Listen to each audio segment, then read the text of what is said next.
Bienvenue à toutes et à tous. Merci beaucoup d'être là. Merci de votre temps, de votre investissement. Donc, ce webinaire fait partie de l'activité 3.2. Comme vous savez, on a mis en place dans le cadre de la composante 3 une activité qu'on a appelée formation d'accompagnement, qui a commencé notamment un atelier quand on était tous ensemble en octobre à Tana. Et ensuite, donc, on enchaîne sur d'autres activités de formation, dont celle-ci, qui est consacrée à la communication digitale pour les chercheurs. Et elle sera, donc, c'est un webinaire qui sera proposé par Asma et moi-même, donc Asma pour rappel, et en charge de la communication du projet, Assa. Et elle travaille avec nous, vous avez appris à la connaître depuis quelques temps déjà. Voilà. Ce webinaire, ça fait quelque temps qu'on en parle avec elle, on en parlait juste avant d'ailleurs, sur le fait que c'est quelque chose qui nous tenait à cœur depuis quelque temps parce qu'on a entendu à plusieurs reprises, dans le cadre de nos échanges, autour de la communication, autour du rôle en fait du chercheur dans la communication du chercheur. Euh, on s'est dit vraiment que il y avait quelque chose à transmettre. Vous allez voir dans le cadre de ce webinaire qu'il y a pas mal de choses que vous pouvez mettre en place assez rapidement dans le cadre de vos activités, qui sont complémentaires d'activités que vous faites. Et puis surtout, notre objectif ambitieux, c'est qu'à la fin de ce webinaire, vous vous disiez très simplement, c'est possible. Voilà. Donc, je commence par, en fait, un petit cadrage, un peu théorique, d'accord, avant que je passe la parole à Asma, qui va rentrer davantage concrètement sur le volet vraiment digital de la communication. Alors, quand on parle de communication digitale des chercheurs, on va d'abord commencer par un volet, à, à parler d'abord de la communication scientifique. Et d'ailleurs, je suis désolé, il y a une grosse là, je l'enlève. Communication scientifique. Voilà. Donc, forme et rôle de la communication scientifique qui est assurée par les chercheurs. Il y a plusieurs formes de communication scientifique, hein, vous le savez, il y a plein de vulgarisateurs, de médiateurs scientifiques. Là, on parle de la communication scientifique qui est assurée par les chercheurs. On va essayer de parler des différentes formes et rôles de cette communication. Alors, on va commencer par la théorie de la théorie. Moi, je l'ai appris quand j'étais à la fac, au tout début. La première chose qu'on m'a appris en termes de communication, c'est qu'on ne peut pas ne pas communiquer. Qu'est-ce que ça veut dire? Donc, pour information, c'est une phrase prononcée par Paul Watzlawick, qui faisait partie de l'école de Palo Alto, qui était à Los Angeles dans les années 60, il me semble, et donc qui explique que tous nos comportements, tous, sont une forme de communication. Je vous apprends rien, hein, c'est tous nos comportements, tout ce que l'on projette est une forme de communication, y compris celle quand on exprime un refus de communiquer. Ne pas communiquer, c'est une manière de communiquer. Et donc, souvent, ce qui est reproché aux chercheurs, c'est de ne pas assez communiquer sur le travail.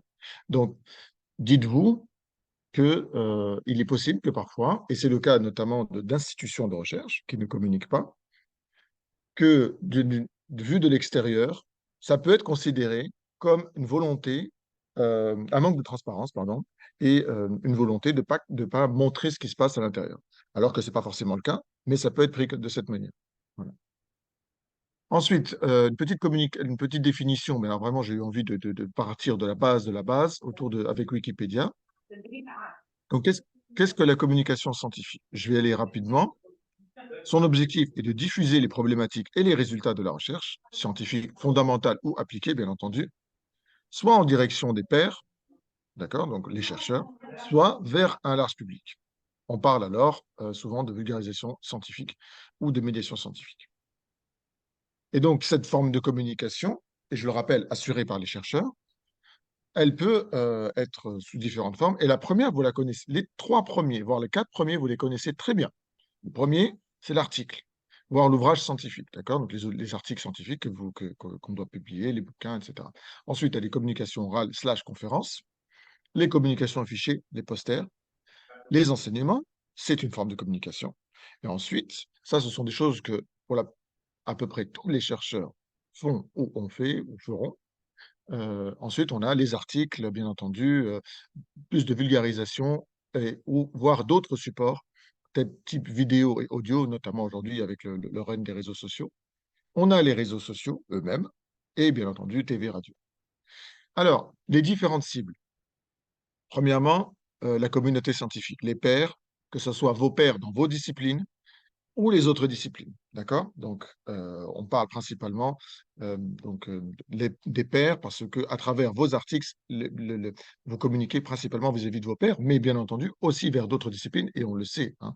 Notamment, on parle d'interdisciplinarité entre nous, que ce soit au niveau des SHS, voire d'interdisciplinarité radicale avec d'autres domaines comme la biologie. Voilà. Donc, après la communauté scientifique, on a les étudiants, bien entendu, que ce soit dans vos domaines ou pas. Et ensuite, une autre forme de cible, les décideurs politiques, administratifs, qu'ils soient nationaux ou internationaux. Après, bien entendu, on a le grand public, les médias, et la société civile et le secteur privé. D'accord? Donc, c'est un peu, on va dire, la typologie qu'on a l'habitude d'utiliser en termes de communication scientifique. Alors maintenant, je vais essayer de parler des différents rôles de la communication scientifique avant de passer la parole à Asma. Pourquoi on fait de la communication scientifique et à quoi ça sert, tout simplement. J'ai essayé de faire ça de manière à le présenter en fonction des cibles. Donc, vis-à-vis de la communication scientifique et universitaire, j'insiste là-dessus et je mets ensemble chercheurs et étudiants, d'accord? Et enseignants, bien entendu. Premièrement, et vous le savez toutes et tous, c'est d'obtenir la validation par les pairs via les publications scientifiques. Vous connaissez tous le publish or perish, hein. Soit on publie, soit on n'existe pas. Malheureusement, c'est la réalité d'aujourd'hui et depuis déjà un long moment. Ensuite, communiquer scientifiquement vis-à-vis des scientifiques, c'est se positionner, montrer son expertise dans un domaine, un environnement précis. Par ailleurs, on intègre des réseaux, hein. Aujourd'hui, on est tous dans des réseaux, notamment le réseau SHS du Pasteur Network, parce que on s'est positionné. D'accord? On a créé des liens et on a ouvert des possibilités de créer des projets collaboratifs, dont celui dans lequel nous sommes aujourd'hui, Alliance SHS Afrique. OK? Et surtout, ce qui est intéressant, notamment au niveau de la formation et vis-à-vis des étudiants, voire d'autres cibles, eh bien, c'est que vous allez former vos équipes et vos collaborateurs, vos potentielles équipes et vos potentiels collaborateurs. D'accord? Ensuite, vis-à-vis du grand public, vous la reconnaissez en bas, là, c'est Céline. Parce que Céline est très engagée au niveau des communications autour du grand public et elle était impliquée notamment dans un événement qu'on a organisé en 2018 qui s'appelle la Nuit des chercheurs et qui permet notamment de présenter les activités de recherche euh, de nos instituts. Et donc, travailler ou faire de la communication scientifique avec les médias et le grand public, bon, de manière assez bateau, hein, on parle d'abord de découvertes scientifiques, donc on met en valeur des découvertes scientifiques, ok? On montre de quoi demain sera fait. J'aime beaucoup cette expression parce que, en fait, euh, l'idée de la science pour le grand public, c'est de montrer les enjeux de demain, voire d'aujourd'hui également, et on le voit énormément avec notamment le changement climatique. Développer la culture scientifique auprès du grand public, mais également vis-à-vis du citoyen lambda, promouvoir l'esprit critique, la démarche scientifique et pourquoi pas créer des vocations. On le voit, le jeune a l'air très intéressé par ce que dit Céline. Alors, par rapport aux décideurs, aux partenaires institutionnels, ou voire pas institutionnels, d'autres types de partenaires, la société civile et le secteur privé, j'ai ajouté pas mal de choses et notamment en lien avec nos discussions qu'on a eues autour du transfert de connaissances. Alors, il y a quelque chose qui est très important, qui est apparu davantage, et on l'a vu avec le Covid notamment, c'est que les scientifiques doivent défendre la réalité des faits scientifiques et lutter contre les fausses informations. Et encore une fois, il y a une faute, je m'en excuse. Donc, je vais la changer tout de suite. Euh, voilà. Lutter contre les fausses informations. Ensuite, et c'est important notamment par rapport à l'esprit critique dont on parlait tout à l'heure, c'est d'apporter des arguments rationnels, ok, pour aider à la prise de décision. Donc, pour que vos arguments soient scientifiquement, j'allais dire argumentés, mais en gros, qu'on ait des preuves scientifiques de ce que l'on avance. OK? Ensuite, l'idée, c'est aussi d'aider à une prise de conscience, que ce soit individuel et collectif. Et d'ailleurs, c'est valable pour les citoyens, mais également pour les institutions, les décideurs, la société civile. Alors, je sais que c'est compliqué, mais l'idée aussi, c'est de provoquer un changement d'attitude. Parce que si on passe par une prise de conscience, la prise de conscience ne suffit pas à changer le monde. En tout cas, c'est ma volonté. C'est un changement d'attitude qui permet de le changer.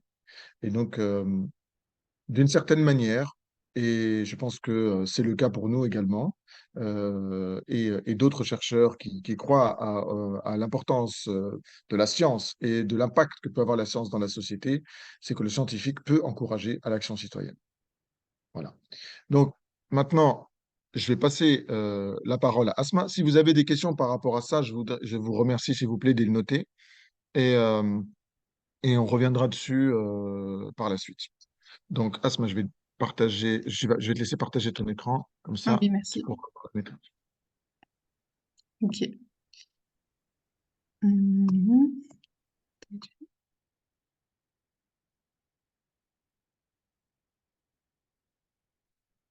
Est-ce que vous voyez mon écran? Oui, Oui, il faut que tu le mettes en slide, enfin en diapo. Parfait, parfait.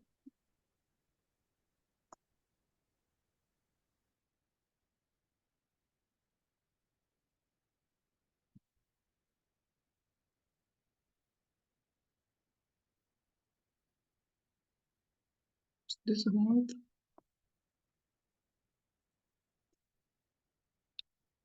Voilà, alors dans cette partie du webinaire, comme il a dit Hichem, bien évidemment, nous allons nous concentrer sur la question principale, c'est pourquoi les chercheurs devraient communiquer sur les réseaux sociaux et nous espérons, à la fin de cette présentation, vous convaincre bien évidemment de commencer à les utiliser.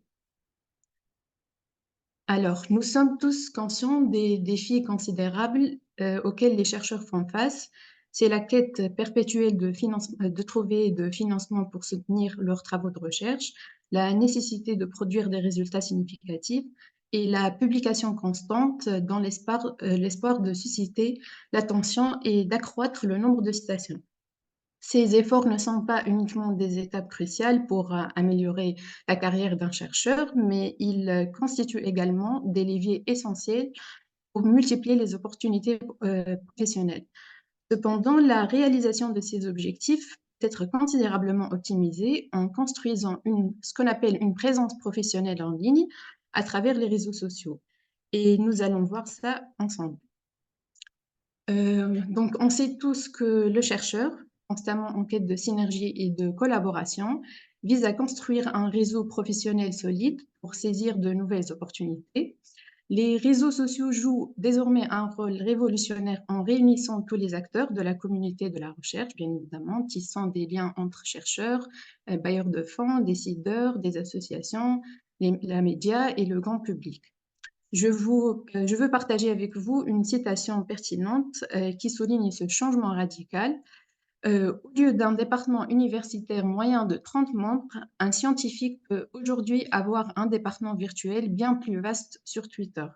Du coup, fini les journées où les chercheurs dépendaient exclusivement des conférences et des échanges par email pour établir des connexions professionnelles. Et les réseaux sociaux offrent désormais un espace virtuel permettant aux chercheurs de collaborer avec des collègues du monde entier, transcendant les limitations géographiques. La bonne nouvelle, mesdames et messieurs, c'est que plus vous communiquez vos travaux sur les réseaux sociaux et accroître leur visibilité auprès d'un public plus large, plus vous aurez potentiellement de citations. Je partage avec vous deux études récentes qui font preuve de cette idée. La première, elle montre que les publications scientifiques évaluées par des pairs qui suscitent une attention médiatique non scientifique ont plus de chances d'être citées que celles qui en reçoivent moins. Et la deuxième dit que les médias non scientifiques influent sur l'agenda scientifique. Et par conséquent, ces résultats éclairent les scientifiques qui utilisent de plus en plus les médias grand public pour partager leurs travaux scientifiques avec le public et leurs pairs. Cela s'explique en partie par le fait que plus vous partagez vos travaux sur les réseaux sociaux avec des mots-clés liés à votre article, à votre domaine d'expertise, plus vous pouvez améliorer la visibilité de votre article auprès des moteurs de recherche tels que Google. Cette optimisation pour les moteurs de recherche, ce qu'on appelle les Search Engine Optimization, améliore le classement de votre article dans les résultats renvoyés par ces moteurs de recherche, Plus votre article apparaît au haut de la liste, plus il a de chances d'attirer des lecteurs, de gagner en visibilité au sein de la communauté académique et potentiellement d'obtenir davantage de citations. Alors, le calcul de ce fameux nombre de citations, tout comme l'indice H-index et l'impact factor, fait partie de ce qu'on appelle les research metrics, qui sont par définition des indicateurs quantitatifs ou des mesures fournissant des preuves de l'impact d'une production de recherche. Alors, imaginez-les comme la vitrine de votre travail. Et sachez bien qu'aujourd'hui, cette vitrine inclut aussi les partages, les likes et commentaires sur les réseaux sociaux, ainsi que le nombre de tweets, le tout sous le nom d'un nouveau type de métrique nommé Almetrics. Et c'est une extension de la visibilité de votre recherche. Et maintenant, les éditeurs, comme Scopus, offrent des guides complets pour gérer cette présence sur les réseaux sociaux. Un autre défi auquel la plupart des chercheurs font face est l'infortuné article, malheureusement, qui est rejeté à plusieurs reprises. Heureusement, il existe des archives en ligne qui publient des pré-publications, ce qu'on appelle les préprints, comme Archive. Et une étude fascinante publiée dans PLOS ONE a démontré que le partage de pré-publications sur les réseaux sociaux, notamment sur Twitter, augmente significativement les chances de publication de ces articles. Les résultats ont montré une corrélation positive entre la visibilité sociale d'un article, mesurée par les mentions sur Twitter, et ses chances d'être ultérieurement publié dans des revues académiques. Comme vous voyez dans ce graphe, le pic là, des mentions du Twitter là en rouge précède le pic en vert de nombre de téléchargements de ce préprint à partir de ces archives. C'est une illustration tangible de la façon dont les chercheurs peuvent tirer parti des plateformes en ligne pour surmonter les défis du processus de publication. Alors, publier ces préprints à partir de ces archives sur les réseaux sociaux offre une opportunité unique de peer review en temps réel avec des pairs et des experts, tout en maintenant les droits d'auteur, bien évidemment. Et cela permet d'affiner davantage vos travaux en augmentant ainsi vos chances de publication. En parlant des préprints, je veux saisir l'opportunité pour parler de la contribution des prépublications sur les réseaux sociaux à la science ouverte, ce qu'on appelle l'open science, et aux avantages pour les chercheurs. Une étude récente publiée dans Frontiers, Research Metrics and Analytics, met en lumière comment partager des prépublications sur les médias sociaux renforce les principes de la science ouverte. Cela favorise une diffusion rapide des connaissances, tout en offrant aux chercheurs une visibilité accrue et des opportunités de collaboration. Alors, nous avons parlé du rôle des réseaux sociaux en rapport avec les publications scientifiques et comment ça augmente le nombre de citations. Maintenant, pour le financement, on sait tous qu'il est crucial de mener des recherches de haute qualité et de publier des travaux de recherche pour rédiger bien évidemment des propositions de subventions efficaces pour obtenir des financements. Cependant, certains bailleurs de fonds prennent en considération le profil des différents collaborateurs du projet ou de l'institut, comme le cas de la NIH qui considère ça dans son système de scoring des projets. Ainsi, communiquez vos activités de recherche en mettant en avant vos réalisations, contributions et succès pour démontrer l'impact de vos travaux et vos capacités pour convaincre des futurs collaborateurs de renom et par la suite saisir des opportunités de financement. De plus, démontrer une communication efficace de vos travaux de recherche est essentiel pour saisir des opportunités de financement, surtout lorsque certains bailleurs de fonds comme l'ERC exigent explicitement des plans de communication dans leurs accords. La communication peut même constituer un work package dédié comme le cas dans notre projet et spécifiant comment vous devez partager vos progrès et d'ailleurs, ils offrent aussi leurs moyens médiatiques comme relais pour la diffusion de l'information. Alors, les outils de médias sociaux peuvent être parmi les ressources les plus enrichissantes et informatives pour les scientifiques, à condition de savoir comment les utiliser. Alors, dans cette partie, je vais vous montrer les réseaux sociaux les plus utilisés par les chercheurs et partager avec vous quelques astuces pour optimiser l'utilisation de ces réseaux. Alors, voici les réseaux sociaux les plus utilisés par les chercheurs. ResearchGate et Academia sont les plateformes académiques les plus utilisées. Et pour les plateformes non académiques, c'est Twitter qui est maintenant appelé X. Et puis, on a LinkedIn et Facebook. Commençons par les réseaux académiques.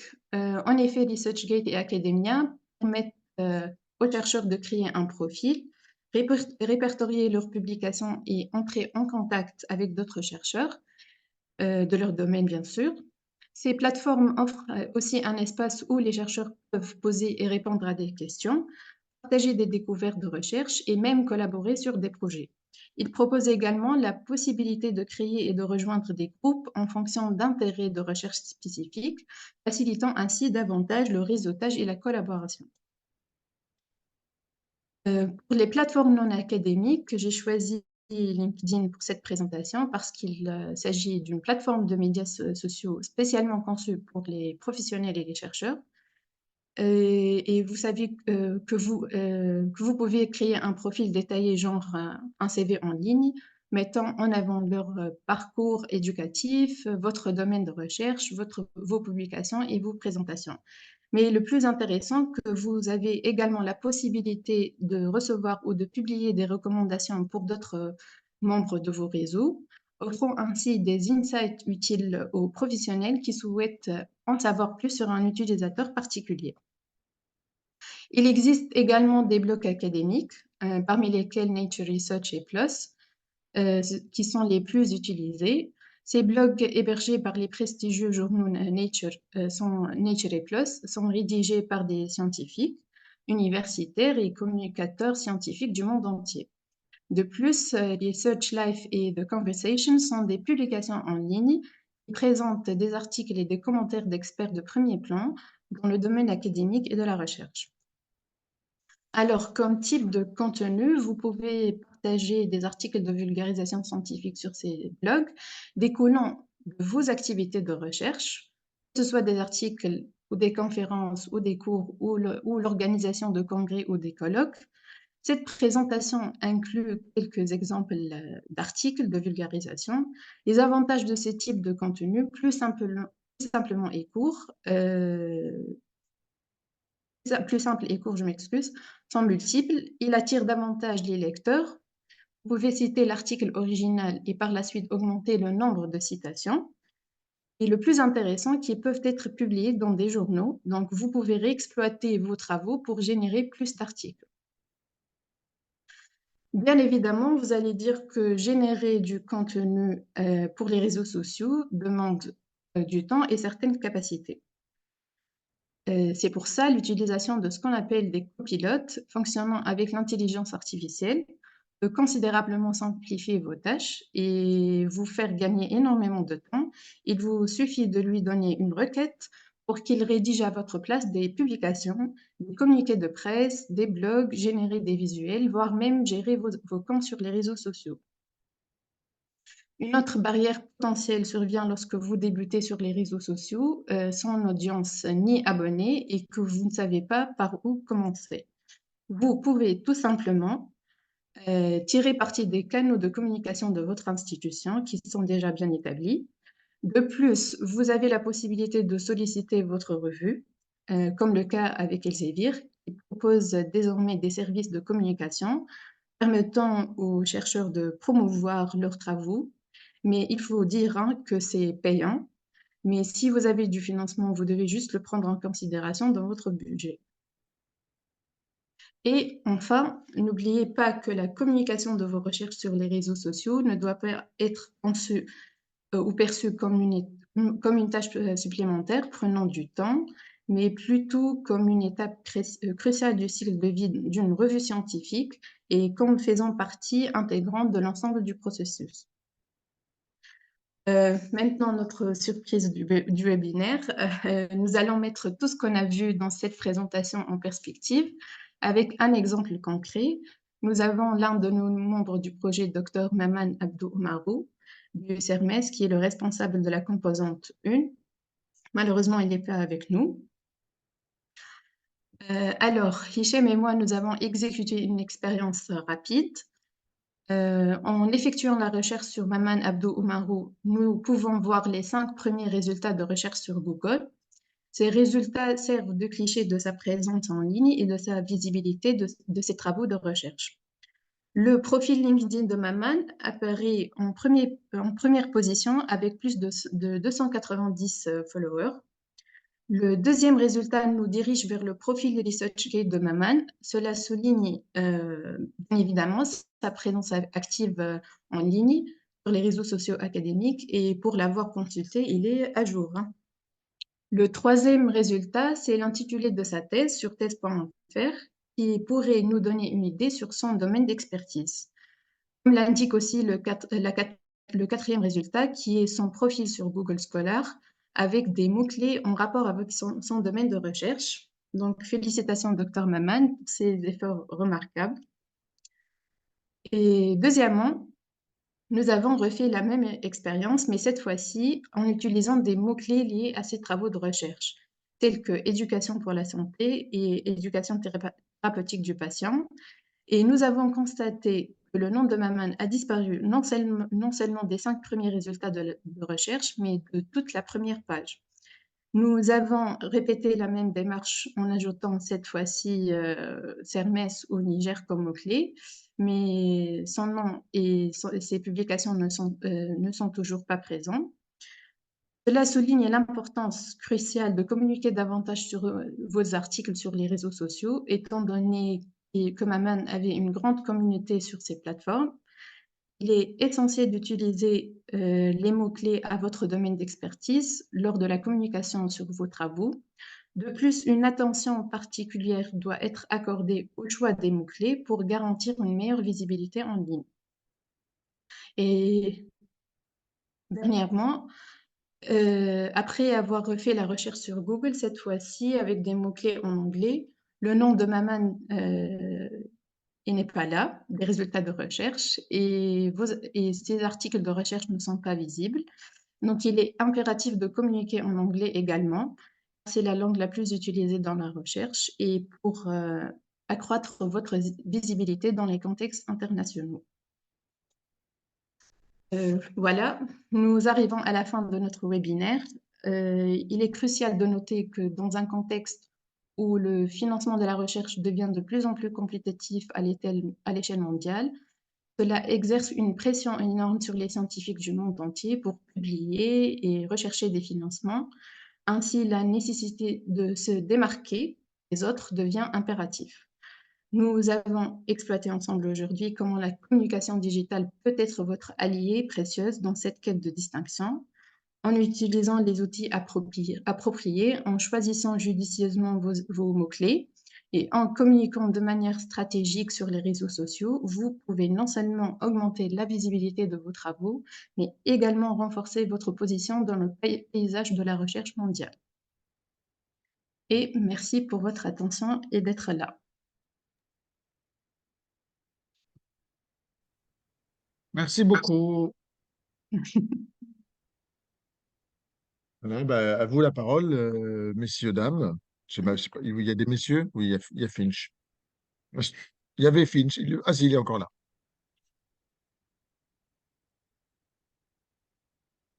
Allez-y, hein, la parole est à vous. Je sais que on vous a un petit peu assommé d'excellentes informations, mais j'ai vu deux, trois sourires. Donc,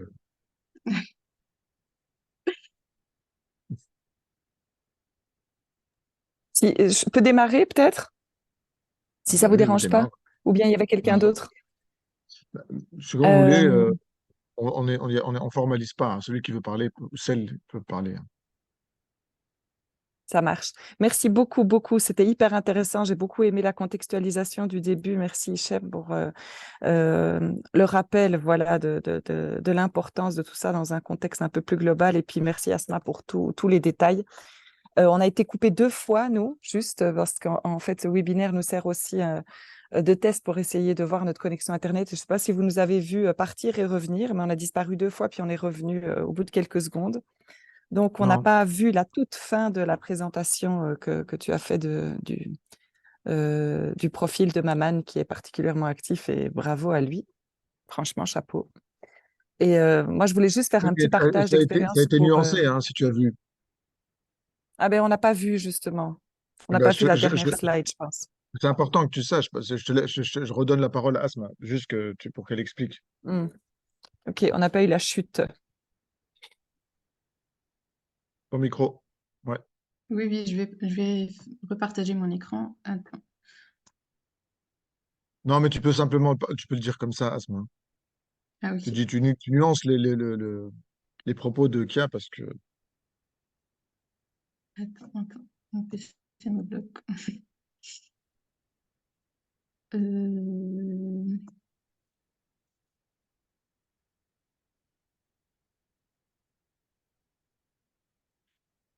Alors, c'est ce que j'ai fait avec Hichem. Nous avons fait une expérience sur Google. On a mis le nom de Maman sur Google et on a eu comme résultat, les 5 premiers résultats sur Google, c'était ses profils sur LinkedIn et SearchGate avec des mots-clés qui sont en rapport avec son domaine d'expertise. Et quand on a consulté ces 2 profils, il était bien à jour. Le troisième résultat, c'était l'intitulé de sa thèse, qui pourrait nous donner une idée sur son domaine d'expertise. Et le quatrième résultat, c'était son profil sur Google Scholar avec des mots-clés en rapport avec son domaine de recherche. Et en deuxième lieu, on a refait la recherche, mais cette fois-ci avec des mots-clés liés avec son domaine d'expertise, comme éducation pour la santé, éducation thérapeutique du patient. Et ce qu'on a constaté, que son nom a disparu de la totalité de la première page de Google. Et après, nous avons répété la même démarche, mais en rajoutant cette messe et Niger aux mots-clés. Mais c'est le même cas, c'est les mêmes résultats. On trouve pas toujours son nom. Et voilà, donc cela souligne l'importance cruciale de communiquer davantage sur ces articles et ces travaux de recherche sur les réseaux sociaux.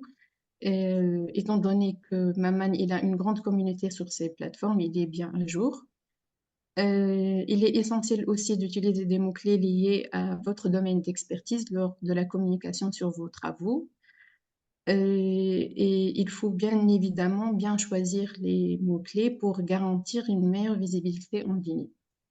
Et à la fin, on a changé la recherche, mais cette fois-ci avec des mots-clés en anglais. Euh, et cette fois-ci aussi, on n'a pas trop, le nom de Maman se disparaissent des résultats de la recherche sur Google. Donc, il est impératif de communiquer en anglais également, car c'est la langue la plus utilisée dans la recherche et pour accroître bien évidemment votre visibilité dans les contextes internationaux. Voilà, c'était ça. Oui, c'était juste pour nuancer les propos de Kia, hein. Voilà, parce que oui, Maman est présent quand tu écris Maman Abdou Marou, mais si tu ne sais pas qui est Maman, tu ne trouveras pas, tout simplement. C'était ça, en fait, la Mm. conclusion. Alors, si tu Mm. cherches par domaine d'expertise, ce que font la majorité des gens, par exemple, imaginons que je suis un chercheur qui travaille sur le diabète en Tunisie et que j'aimerais mettre en place une collaboration avec des Nigériens et je mets diabète Niger, je ne tomberai pas sur Maman alors que sa thèse parle est sur le diabète. Voilà. Attends, et ça, c'est dû à quoi, du coup? C'est dû à les mots-clés qu'il a mal choisis sur ces plateformes ou quoi? Non, c'est dû à un manque alors, bon, Asma peut-être répondre, mais moi je peux donner une indication. Déjà, je pense que il faut communiquer régulièrement. C'est-à-dire que ça ne suffit pas de mettre simplement ma thèse, mes articles. Il faut faire en sorte que il y ait beaucoup plus de publications que ça. C'est-à-dire que ces profils soient alimentés, quoi. Alors que moi, si je crée un compte Hichem Benassine avec tel sujet, il existera et tu vas le trouver. Mais s'il n'est pas alimenté, il ne rend pas les choses vivantes, quoi. Tu vois ce que. Voilà. Et puis ensuite, bah, oui, bien entendu, il y a des mots-clés qu'il faut utiliser. Je sais pas si tu veux ajouter quelque chose à ce moment. Oui, oui, bien sûr, parce que les mots-clés, ça influence beaucoup les moteurs de recherche. ce que j'ai dit au début de la présentation. Donc, plus vous communiquez avec des mots-clés qui sont en rapport avec votre domaine de recherche et liés directement à vos articles et vos publications, par exemple, plus vous aurez la chance d'avoir votre article ou des résultats de recherche sur ces moteurs de recherche. Donc, ça va accroître la visibilité de vos travaux. Quand on met, par exemple, le est là, automatiquement, on aura en haut des résultats, en nom, avec par exemple, ton article qui est le plus cité, par exemple. Donc, c'est ça. Ok, merci On n'entend beaucoup. pas. Ah oui, pardon. Cyrine, tu voulais dire un truc? Oui, en fait, juste une remarque par rapport au concept de publish or perish. On est tous passés par là. Mais en fait, je venais dire aussi l'importance de publier. Hein, on t'a perdu. On t'entend pas. T'es bloqué. Alors, attends, t'es sur quelle connexion, Cyrine? Mets-toi sur SAS Call, je sais pas sur quel. T'es là-dessus? Bon, désolé, on a vraiment des soucis. Je peux intervenir si vous voulez en attendant Céline, c'est Mariam. Oui, vas-y, Malim. Oui, alors déjà, je voulais remercier donc Hichem et Asma, vraiment, c'est une super présentation. Donc, je vous remercie Merci. énormément. On va peut-être l'exploiter d'ailleurs pour d'autres, hein, pour, on va voir. Et juste pour rebondir par rapport à ce que disait Asma, en fait, oui, c'est ça. C'est-à-dire que si on met le nom et le prénom de la personne, oui, c'est sûr, ça va ressortir. Mais bon, si bien sûr on n'a pas d'autres personnes qui ont nos noms et nos prénoms, nous, ça nous arrive souvent. Donc, c'est clair que malheureusement, on se rend compte que c'est plutôt les titres de nos publications qui ressortent. Donc, et nos publications en anglais. Donc, c'est pour ça, je pense que il n'y a pas eu après beaucoup c'est pas du tout ressorti avec l'exemple donc que vous avez pris de Maman parce que réellement c'est les titres en plus, c'est même pas le contenu, c'est par rapport aux titres de nos publications en fait Oui. qui vont ressortir. Donc plus on va mettre de mots-clés qui ont relation avec les titres, plus on va avoir nos profils qui vont sortir sur ces réseaux-là. C'est pour ça que je vais dire quelque chose peut-être qui va... Mais moi, là, enfin, de plus en plus, quand je vais réaliser des publications, vraiment, je reste longtemps sur le titre. C'est-à-dire qu'une fois que j'ai fini d'écrire l'article, je vais réfléchir très longuement sur le titre en essayant justement de mettre au maximum des mots-clés, on va dire, enfin, c'est quand même une réflexion qu'on a aussi maintenant, nous, quand on publie. Voilà, c'était juste ça que je voulais dire. Tu peux intervenir par rapport à ça? Ok. Tu parles de mots-clés, d'articles. Je le redis, hein, votre article, c'est la base de votre communication. Voire même votre poster, votre com oral, c'est la base d'un futur article. Vous le savez, ça, de toute façon, hein. Donc,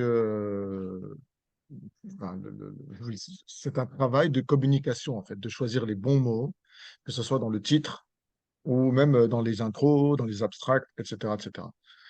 Donc, le travail de communication, il commence là. Donc, moi, quand j'entends souvent les chercheurs dire, mais nous, on ne sait pas communiquer, ou bien on ne sait pas notre rôle, bah alors déjà, c'est votre rôle, dans le sens où, de toute façon, si vous ne communiquez pas par des articles, bah, vous n'êtes pas visible.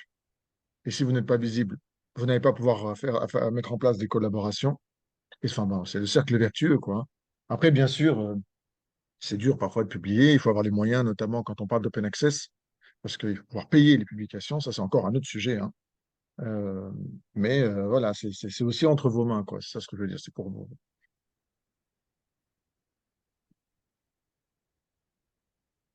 Céline, on t'a coupé. Oh, t'en as pas fini. Enfin, on n'a pas pu terminer ton intervention. Ouais, parce que j'ai eu des problèmes de connexion. Donc, je disais, on doit aussi communiquer sur les résultats négatifs, parce que je trouve que c'est important, pas juste communiquer sur les résultats positifs. Les résultats aussi négatifs, vont aussi permettre aux autres chercheurs, par exemple, de ne pas reproduire la même chose ou bien voilà, d'inspirer d'autres chercheurs à explorer d'autres pistes. Et donc c'est important aussi de communiquer sur ce genre de résultats. Et concernant les preprints, c'est important, mais on a vu aussi les disadvantages des Side preprints effect. voilà, en contexte épidémique durant le corona COVID-19. Euh, je suis sûre que quand j'ouvre mon ResearchGate tous les jours, j'ai 20 articles dans ma file d'actualité qui sont en preprint. Et après, il y avait d'autres.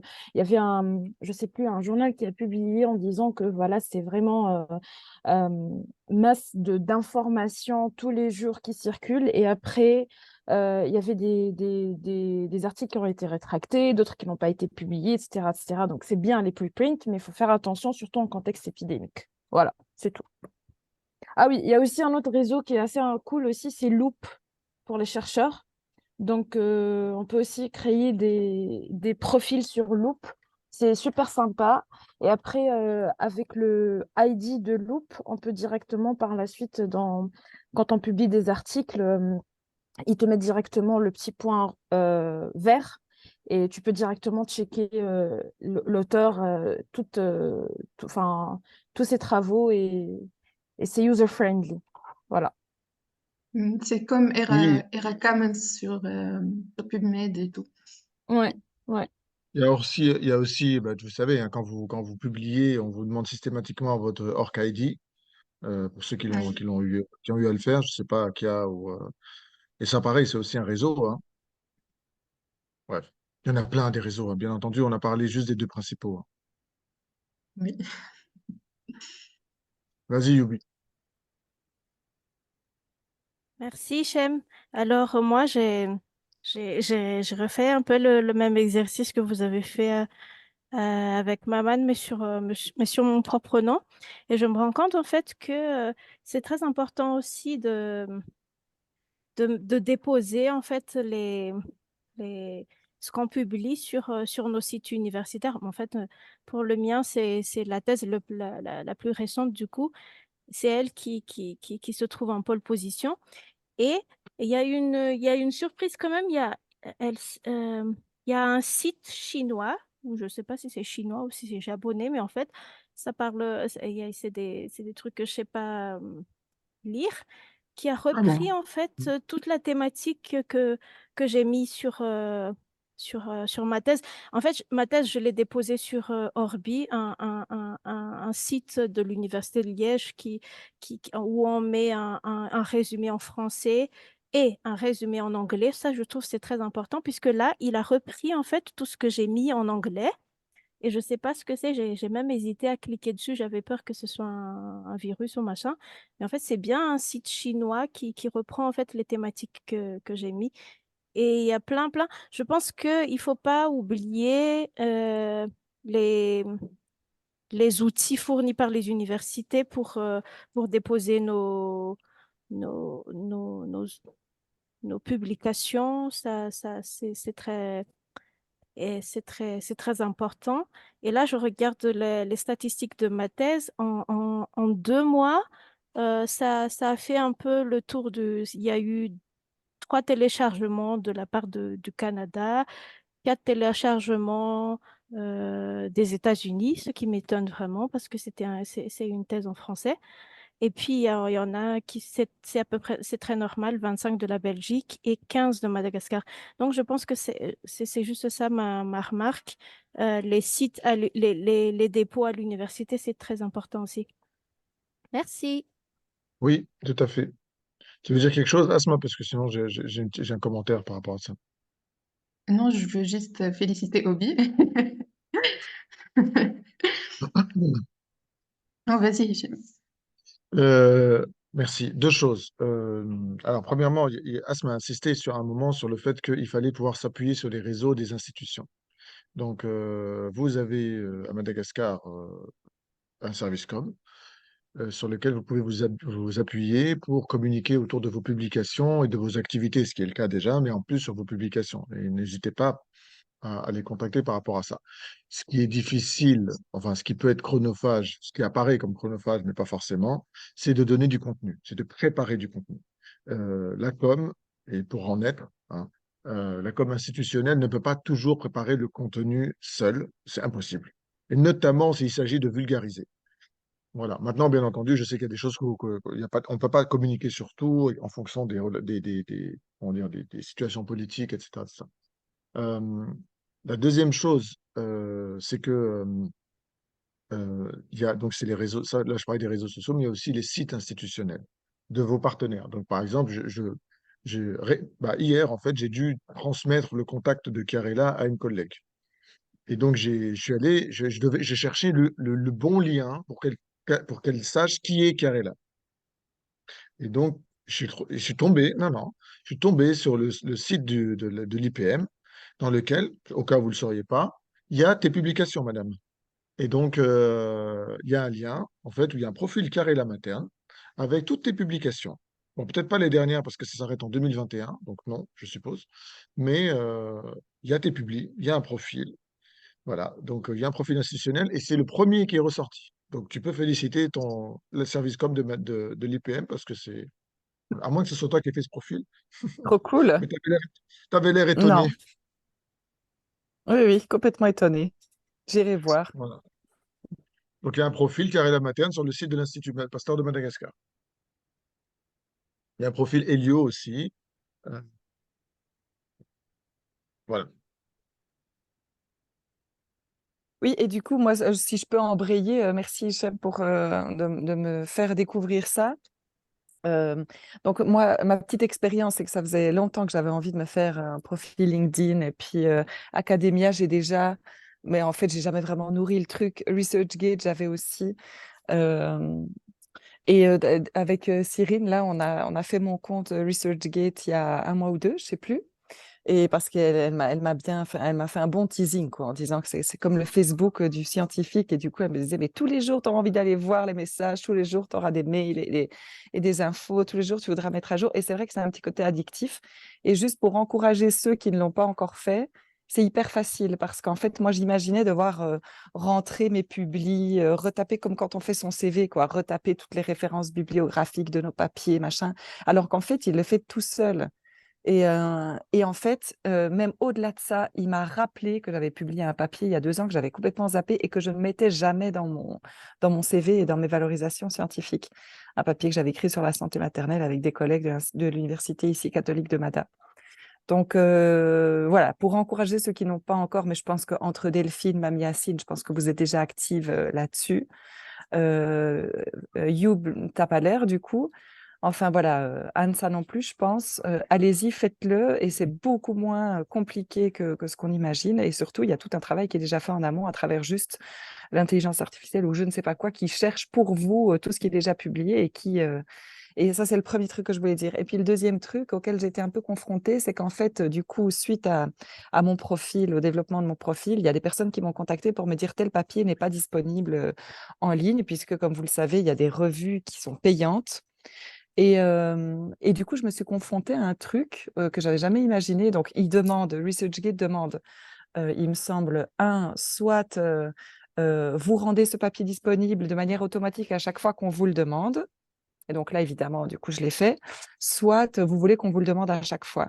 Et il y a un de mes papiers que j'ai pas pu rendre disponible parce que c'est, je pense, je sais pas quoi, c'est une condition de la revue qui ne veut pas qu'on rende disponible le papier. Et du coup, voilà, ça, est-ce que ce serait pas aussi d'une certaine manière notre engagement en tant que chercheur que de savoir quels sont les papiers qui refusent finalement au lecteur moyennant paiement, en fait, de viser plutôt les publics enfin les revues qui rendent accessibles en open access nos papiers, quoi. Voilà. Est-ce que c'est aussi un positionnement que les chercheurs ont ou peuvent avoir? Sachant que j'imagine que du coup, c'est corrélé aussi les impact factors. Et alors, troisième truc que je voulais dire, je suis désolée, c'est que par rapport aux sciences humaines et sociales, puisqu'on est quand même du coup en discussion autour des sciences humaines et sociales, c'est qu'il y a plusieurs trucs qui sont un peu différents et on se confronte souvent avec, enfin, pas on se confronte, mais on échange souvent sur tous ces trucs-là avec nos collègues qui sont plutôt épidémiaux ou viraux. C'est déjà l'authorship. C'est de dire qu'en fait, en sciences humaines et sociales, la deuxième position dans l'authorship a plus de poids que la dernière position. Ça, c'est la première info qu'il est bon d'abord de confirmer, mais je pense que c'est ce qu'on m'a toujours dit. Et puis après, de transmettre aux gens pour savoir où se positionner dans le rang d'auteur. Et la deuxième chose, c'est qu'en fait, en sciences humaines et sociales, alors peut-être que de plus en plus ça apparaît, mais il n'y a pas ces histoires d'impact factor, ou en tout cas moins que dans les sciences biomédicales.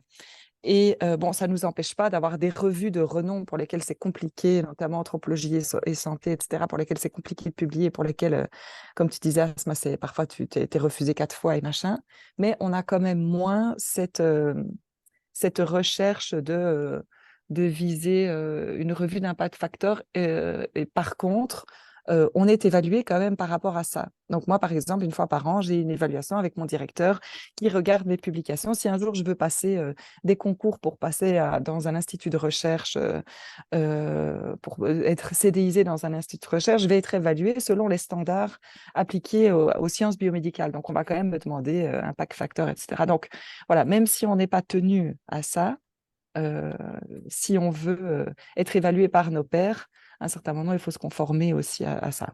Voilà. À vous la parole. Et désolée, j'étais un peu longue. Mais du coup, j'ai pas tout retenu. Enfin, tu as dit 3 trucs, puis après 2, puis après un. Donc, donc je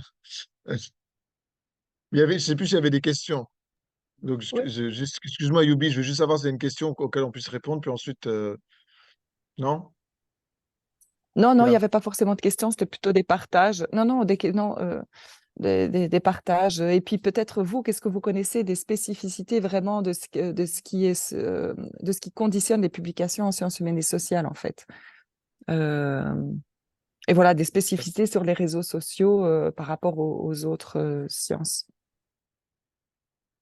Alors, bon, juste par rapport, parce que ça, c'est encore un autre sujet, hein, par rapport aux publications, on pourra en faire on pourra en faire un webinaire, mais ça se préparera un peu plus parce qu'on n'est pas, moi personnellement, je suis pas expert dans le domaine, mais j'ai 2 collègues qui pourraient le faire éventuellement. Euh, bon, le règne de l'open access a été lancé il y a une bonne quinzaine d'années. Non, on est en 2023, ouais, même avant, genre en 2004-2005, avec notamment. Donc, la différence entre l'open access et ce qui n'est pas l'open access, c'est que euh, donc, vous avez accès à l'article tout à fait librement, d'accord? Entièrement librement, tout le temps, comme vous voulez, vous pouvez le partager. Maintenant, entre guillemets, le side effect, c'est que vous devez payer a priori, c'est-à-dire avant la publication. Souvent, ce qu'on demande quand on veut accéder à un article, c'est que vous payez des abonnements. Là, ce n'est pas nécessaire parce que c'est en open access. Ça, c'est la première chose. Sinon, la deuxième chose, par rapport au partage d'articles. Normalement, il y a des accords, et c'était le cas notamment quand il y a eu le lancement des premières archives ouvertes, qu'on appelle les archives ouvertes. C'était le cas, par exemple, à Pasteur, il y a Al Pasteur, donc Al, H-A-L, Al Pasteur, archive ouverte, où en fait on peut mettre la dernière version acceptée de l'article et non pas la version publiée. Vous voyez ce que je veux dire? Donc ça, il faut voir avec l'éditeur, mais normalement c'est possible. Donc même si ton éditeur n'est pas d'accord pour que tu partages l'article, tu as le droit de partager la dernière, ce qui a été accepté, quoi. Voilà. Ouais, le pre-proof. Mais je pense qu'il y a certains journaux, en fait, ils te disent que tu peux pas partager ton Elle se balade, article Yubi, pardon. Il y a Yubi qui se avant balade dans la voiture. une année. Elle teste sur fond Et- d'écran, c'est bien. Oui, non, pardon, non, hein. excusez-moi, c'est pas très sexy derrière. Il y a plein de bouteilles, machin, et Euh, Vas-y, pardon. Vas-y, Céline, excuse-moi. Non, je disais qu'il y avait une fois où j'ai collaboré pour une recherche, mais c'était dans un journal donc, du coup, qui n'est pas en open access. Et après, il y a comme une sorte de convention en disant que il te faut juste une année où tu peux pas partager ton article. Après cette année, tu peux le partager, même s'il n'est pas en open access. Donc, du coup, il faut bien lire en fait les recommandations des Aux journaux et auteurs. des éditeurs. Voilà, justement, tout ce qui concerne les journaux, parce que même si ce n'est pas en open access, on peut avoir juste une année, on ne peut pas partager la totalité de notre article, mais après, on peut le partager librement. Hmm. Après, il y a un autre truc aussi par rapport à l'open access, juste pour terminer là-dessus. Des pays comme les nôtres, on a ce qu'on appelle des prix préférentiels, hein. Ça reste cher, Vouch. Ouais. des vouchers. Hmm. Bah, nous, on a souvent 50%, par exemple. Moi, Bon, j'ai eu ça dix reste pour un cent pour mon article. 10%, Hmm. mais parce que je ne sais pas pourquoi d'ailleurs. Bah, nous, pour Madagascar, les 2 dernières publications qu'on a faites, on aurait dû payer 1 200 € si on avait été d'un autre pays. Et le fait qu'on indique qu'on était de Madagascar, ça nous l'a fait virer à zéro et on a pu publier à zéro frais. Mais de nouveau, c'est quelque chose que l'auteur, le premier auteur, ou comment est-ce qu'on dit, l'auteur correspondant doit porter attention parce que si il ne fait pas attention, il passe la partie est-ce que vous faites partie d'un pays, nanana, et il paye, quoi. Donc là, c'est vraiment à nous de faire attention et à regarder si on peut prétendre à ces primes, enfin à ces trucs, à ces diminutions de prix, quoi. Hmm. On a l'équipe de Dakar qui nous dit qu'ils nous suivent, mais malheureusement, ils peuvent pas intervenir. Youbi, tu voulais dire quelque chose? Après, peut-être qu'on va. Bon, après, on peut rester encore quelques temps, hein. Moi, ça me va, hein. Mais c'est toujours intéressant de parler de ce sujet pour nous, mais peut-être que vous avez des choses à faire aussi. Hmm. Merci, Hichem. Désolée pour la balade en pleine nature. En fait, moi, je voulais faire un petit partage aussi par rapport à Facebook surtout, parce qu'à un moment donné, j'étais très active sur Facebook, je publiais sur mes enfants et machin. Mais en fait, quand j'ai fait le même exercice sur Google en tapant mon nom, il y a toutes mes activités Facebook qui sont apparues. Il y a Milan qui a fait ceci, Matteo qui a fait patati patata. Ça, c'était avant, mais je suis plus très addict à Facebook maintenant. Mais c'est justement pour vous dire que la, la- j'ai essayé pour éviter ça, pour que ça ne surplombe pas toutes les publications, toutes les activités scientifiques que j'ai fait, j'ai dû en fait changer mon pseudo Facebook en mettant un accent. J'ai mis Oubirabe, si je ne sais pas si vous êtes, quelques-uns d'entre vous sont parmi mes contacts Facebook. Et alors là, du coup, Google a mis, je ne sais pas, 2 ou 3 jours pour en fait effacer tout ce qui était rattaché à Ubra Bessandacha par rapport à Facebook et à remettre en fait les activités scientifiques que j'avais. Donc, c'est juste pour vous partager ça. Si vous comptez publier tout le temps sur Facebook, si vous publiez des choses scientifiques, mieux vaut garder votre vrai nom sur Facebook. Mais sinon, il vaut mieux prendre un pseudo. Voilà. Merci. Ok, merci. Mais là, c'est vraiment pour le volet perso, hein. Parce que moi, je vous recommande pas d'utiliser un pseudo pour vos activités à vous, scientifiques. Au contraire, faut surtout pas le faire. On a une question en ligne de notre collègue Sonia d'ici. Bah, je vais la lire du coup. Alors, merci, bravo pour ce webinaire, merci beaucoup Sonia. Donc, ma question, compte tenu de la multitude d'informations scientifiques partagées sur les réseaux sociaux, comment un citoyen ordinaire peut-il mettre en place des mécanismes pour filtrer ces informations et s'assurer de leur fiabilité? Voilà. Euh, Mais qu'est-ce que t'en penses, Sonia? Tiens, toi qui fais la com maintenant. Je vais te renvoyer la balle et après on en discutera. Parce qu'il y a beaucoup de questions dans ta question. Tu peux pas intervenir? Si? Donc, pour info, Sonia, elle travaille avec nous sur la communication de l'Institut et un autre projet FSPI, Père Medina, et elle est amenée à prendre ma place. Il y a une réunion audit dans mon bureau. Ok, bah, d'accord.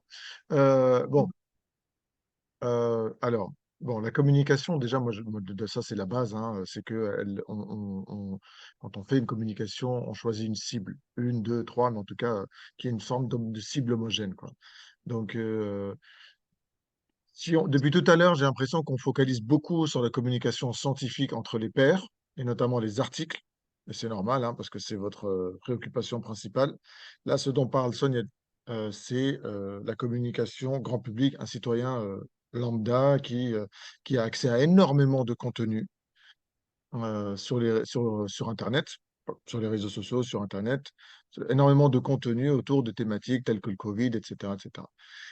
Et après, moi, j'ai l'impression que qu'on parle plus davantage d'éducation scientifique que de communication scientifique, là. Parce que je pense, hein, quand le citoyen, la personne qui ne se connaît pas dans un domaine, va aller chercher l'information, le plus difficile maintenant, c'est de reconnaître la vraie information de la fausse information. C'est très, très difficile. On est dans le monde du fake news, y compris relayé par des personnalités politiques importantes, dans des présidents. Donc,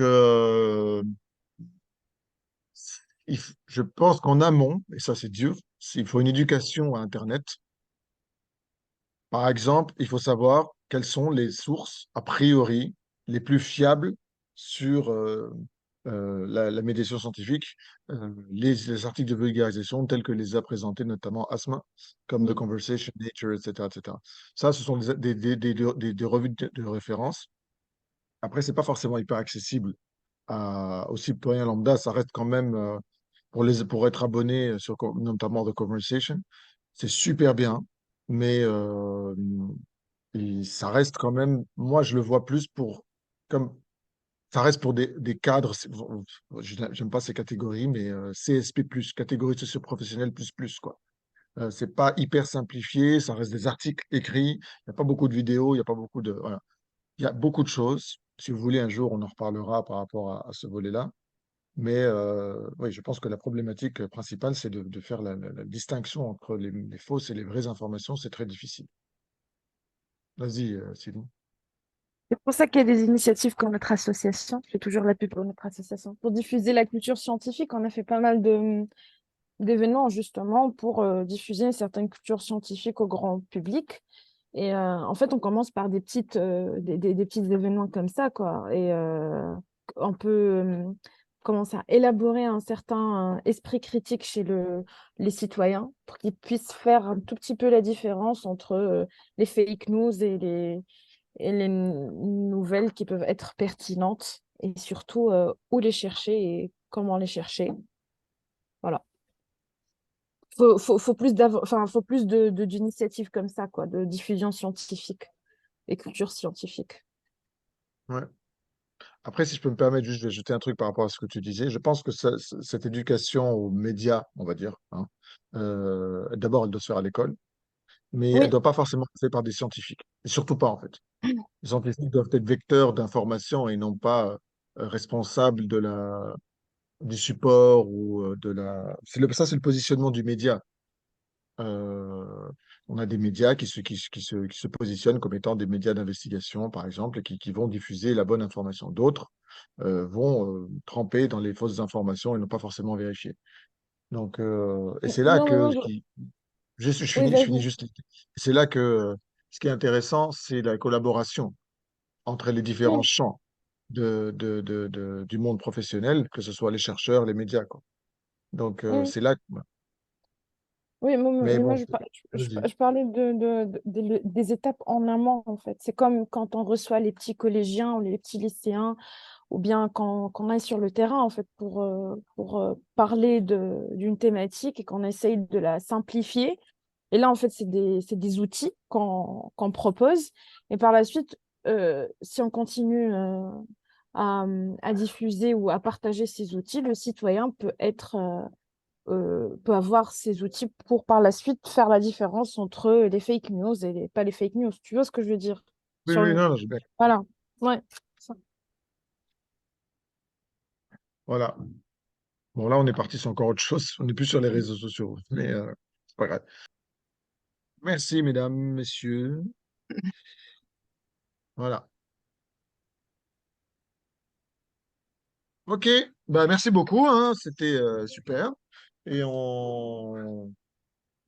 presque 1 heure et demie, c'est très bien, c'est parfait. C'est le monde d'un webinaire. Donc, on se retrouve bientôt. Logiquement, le prochain, ce sera vous, hein. Mais ce ne sera pas sur le 3.2, ce sera sur la 2.4 ou 2. Je sais quoi. 2.4. Ouais. 2.4. Voilà. Et ben je suppose que de toute façon, on va faire la communication et tout en interne. Oui. Merci. Yes. On a déjà... Bah, on a discuté avec Aslan déjà. Donc, du coup, c'est bon. On a sorti Voilà. avec Oui, je 4 sais, je sais. réunions. C'est ça. Une le dimanche. Ça roule. Oui. On reste connecté, Kia, Céline, pour la réunion de maintenant ou pas? Mhm. Pour les bénéficiaires, ouais. D'accord, d'accord. OK. Ah oui, oui. Ciao. Merci beaucoup, hein. Merci Merci de votre Thomas. Merci à présence et de vous, cet c'était échange. super. Merci Asma, Merci c'était trop bien. Asma. Merci. Merci, Asma.